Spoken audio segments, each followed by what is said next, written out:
Oklahoma State rolled into Jones Stadium in Lubbock, Texas on Saturday morning, and the Cowboys were the Joneses. No one's been able to keep up with them yet. Cowboys were looking for their 9th straight win over the Texas contingent of the Big 12, their 10th straight win on the road, and were looking to improve to 10-0 in the regular season for the first time ever. After losing by 34 points to Iowa State in its most recent home game, Texas Tech was looking for a much different result against the orange and black and white and gray on senior day in Lubbock. Still, the Cowboys had claimed 3 out of 4 in the series, though the West Texas wind was howling. It would have little effect on OSU gunslinger Brandon Weeden. Game started early and was over soon thereafter. 4 minutes in, when OSU strikes first, Weeden throws the unstoppable 2-yard fade to Justin Blackman for the score, 7-0 Pokes. When the Cowboys had to punt, the Red Raiders muffed said punt and gave OSU a short field to work with. Cowboys capped the 6-play, 29-yard drive with a 2-yard Joseph Randall run, 14-0 Orange. 3.5 minutes later, freshman receiver Josh Stewart has a knack for getting ridiculously open. He does it once again here, as there's nary a Texas Tech defender in the picture when Weeden finds Stewart for the 27-yard touchdown pass. 21-0 OSU with 1:42 left in the first quarter. 2 seconds are still remaining in the first quarter when Seth Dagey is picked off by junior defensive end Cooper Bassett. Bassett is the 10th different Cowboy to record an interception this season. 3 passes later, Brandon Weeden connects with Isaiah Anderson on the pretty 27-yard touchdown pass. It's 28-0, less than 30 seconds into the second quarter. Anderson had 6 catches for 63 yards. The pass gives Weeden the new school record for TD passes with 67. He passes Zach Robinson. Ensuing kickoff, Ben McCoy decides to return the Quinn Sharp kick. He forgets an essential element, the ball. Pokes jump on the fumble. Josh Stewart recovers for a touchdown. Stewart is the 12th different Cowboy to recover a fumble this season.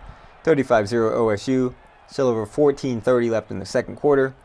Around 9 minutes later, it's Joseph Randall again, this time running in from 1 yard out. Caps a 10-play, 77-yard drive. It's 42-0 OSU. And the first half would mercifully come to an end for the Red Raiders and their fans right after Joseph Randall runs one more in from 10 yards out for the score. 49-0 OSU with 37 seconds left before the break. The sizzling sophomore Joe Randall ran 18 times for 78 yards and 3 scores. Mike Gundy's crew came off the break already having accumulated over 330 yards of total offense. Meanwhile, his defense had held the dangerous Tech offense to only 151 yards. Second half, Tech got on the board off a Randall fumble, but OSU then struck again on a 48-yard Weeden to Blackman pass for a touchdown. Justin Blackman makes a sweet little move and leaves the Red Raider defenders in his wake. Blackman had 6 catches for 103 yards, 2 scores. Blackman's career total receiving yards increased to 3,184, second best on OSU's list. The junior passes, Hartley Dykes. Josh Cooper led the team with 6 catches for 106 yards. Finally, around 4 minutes remaining in the third quarter, when Weeden finds the freshman, Josh Stewart, off the play-action pass. Once again, there are no defenders to be found. The pass is good for 66 yards and a touchdown. OSU goes up 63-6. Stewart finishes with 2 catches for 93 yards. Each catch was worth 6 points. Brandon Weeden has a highly efficient day, completing 31 of 37 passes for 423 yards and 5 touchdowns with no interceptions. Clicking on all cylinders, OSU rolls to a 66-6 win over Tech and remains undefeated, with only 2 hurdles remaining before a possible showdown for the national championship. You know, there is pressure. I don't think there's any question that each week, I know that you can just feel it, but I think it's our responsibility to manage it.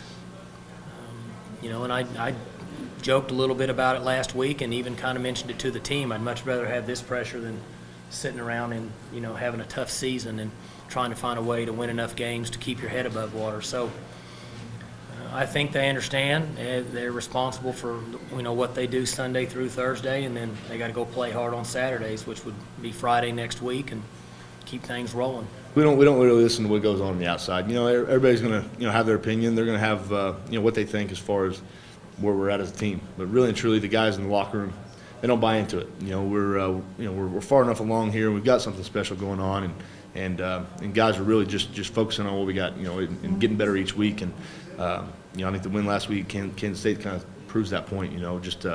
It's a really big win for us, and that's part of it. I mean, when you play a season like this and you try to go and you make a run, you're going to have some ups and downs. But I tell you what, the guys in the locker room never feel like we're out of it. Well, I think that definitely this was a total team victory, and everybody played well today. Everybody played well, had a great day. Special teams did great. Defense played outstanding. On offense, we did our job. I don't know. It is a lot. That part of it is fun. All the other stuff is not fun, okay?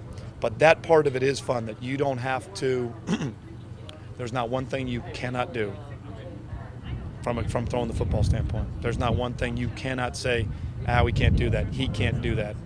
He doesn't understand that. There's not one thing you can't do. So from that end of it, what you do is you try to piece together, okay, what are they trying to do? How are they trying to mess with our quarterback, and how are they trying to defend Justin? That's where it all starts, How do they defend our guys, and then how do we attack it? And hopefully we've had a good enough plan that we've practiced it enough that we can draw from it.